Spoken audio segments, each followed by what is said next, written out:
Yeah, I mean, it was a really unique role for me being editor and colorist. It's not a common duality, but I mean, throughout the edit and it just continued on in the colors. It was constantly walking this line between Curtis's hallucinations and delusions and then his reality, and so we wanted to always play up these, the dream sequences and everything, but never really give it away that you're necessarily in a dream.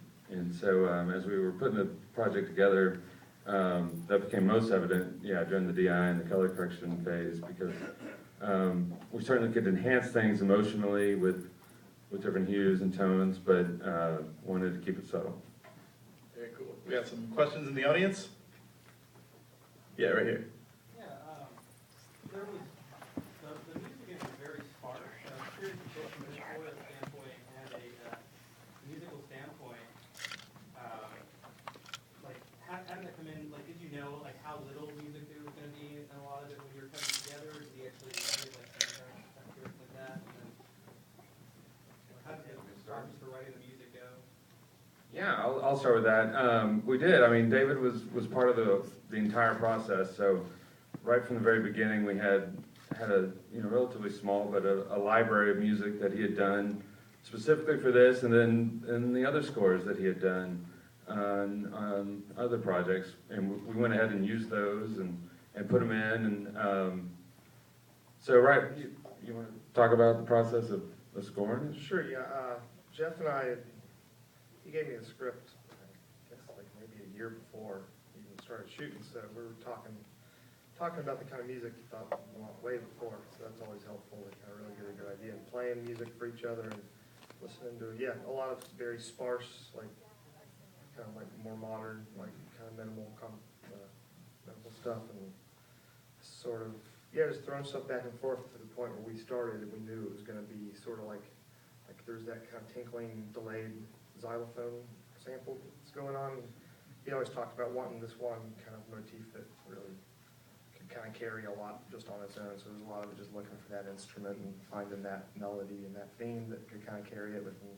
And then he always knew he was just going to want some really deep strings to kind of give it that sort of like dread, but also he always very much stressed that he wanted it to have a sense of like, while being like scary and terrifying to the character, still being like very awe-inspiring. So he didn't want it just to be straight up like scary music. He wanted to also have this certain element that he's sort of in deference and awe of it in a way.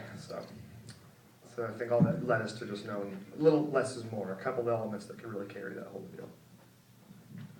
Yeah, and on that same note, like during the editorial, it was always great to have music, but we would ultimately always pull it out because we felt that the edit has to stand on its own because the music adds so much, and it's easy to hide behind and get away with a lot. And so we would work with the music, but then pull it out to make sure that the edit actually worked without it. And then in that case, then the music really put it where it wanted to go. Cool. Do we have other questions in the audience? Yes.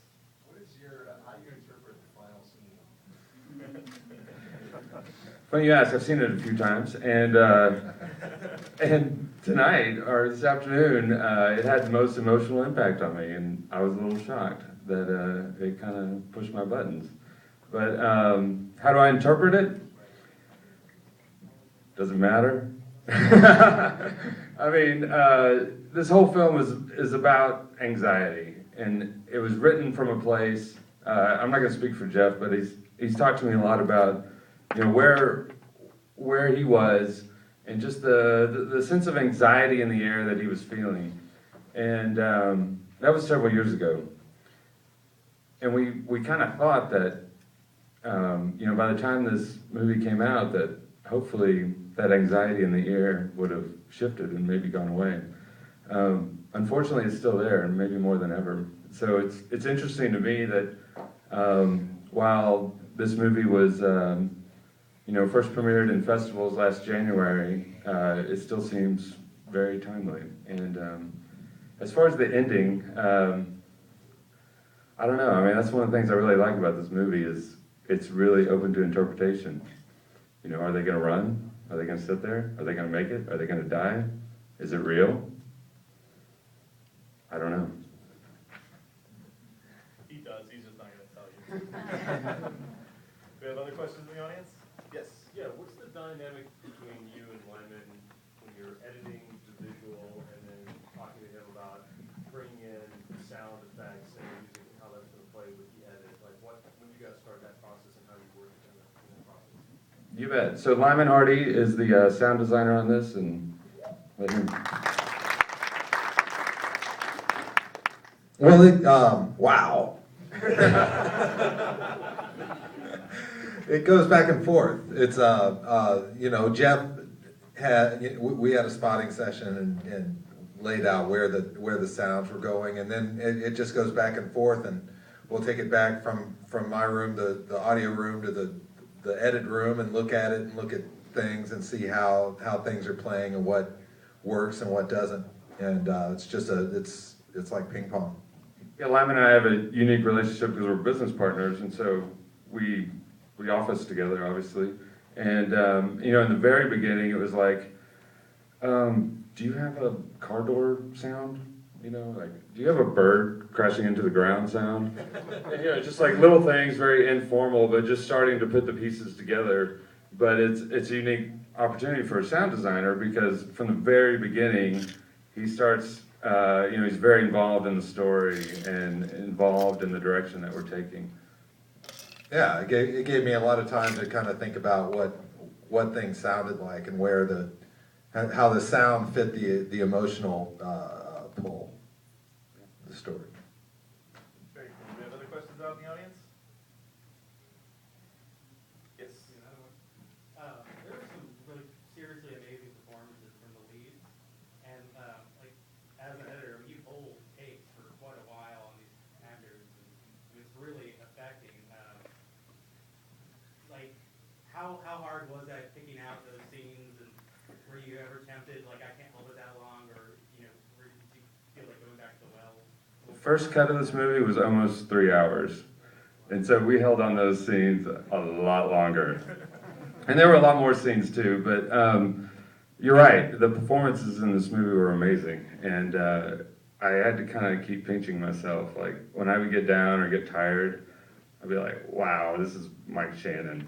And I'm looking at him all day long, and Jessica Chastain.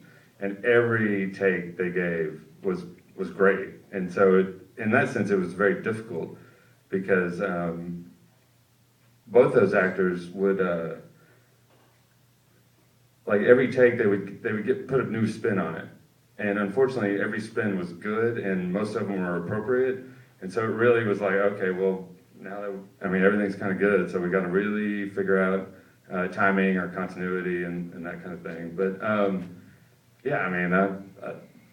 definitely the success of this film is largely in part because of their performances. Did I answer your question at all? Yeah. Okay.